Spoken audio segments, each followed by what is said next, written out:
আসসালামু আলাইকুম এভরিওয়ান। একটা পর্যায়ে আমরা বন্ধু স্বল্পতায় কেন ভুগি বলেন তো?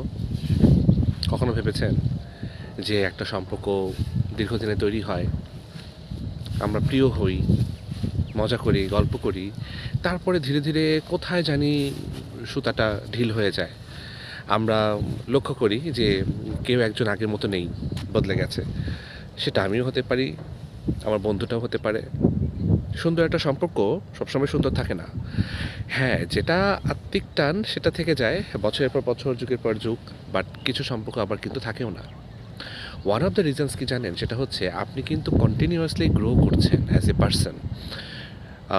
গতকালের আপনি আর আজকের আপনি কিন্তু এক না। আপনি যদি মাইন্ডফুলি লাইফ লিড করে থাকেন, আপনি যদি কাজকর্ম করতে থাকেন, নতুন নতুন চিন্তাধারা আপনার মধ্যে আনতে থাকেন, তখন দেখবেন যে সামান্যতম হলেও কিন্তু গতকালের আপনি আজকের আপনির মধ্যে কিছু না কিছু পরিবর্তন আসবে। চিন্তাধারায়, সহনশীলতায়, দৃষ্টিভঙ্গিতে।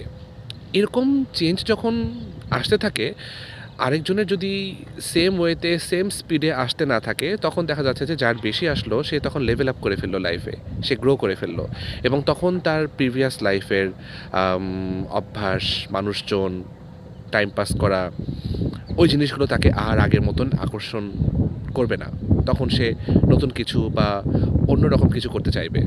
এই জন্যই ওই পরিবর্তনের জন্যই কিন্তু নিজের মধ্যে যখন পরিবর্তন আসে, তখন আবার নতুন কিছু আকর্ষণীয় মনে হয়, তখন আবার মানুষ সেদিকে ছোটে। এই জন্যে একটা পর্যায়ে যে আমাদের বন্ধু, আমাদের লাইফস্টাইল একরকম থাকে না।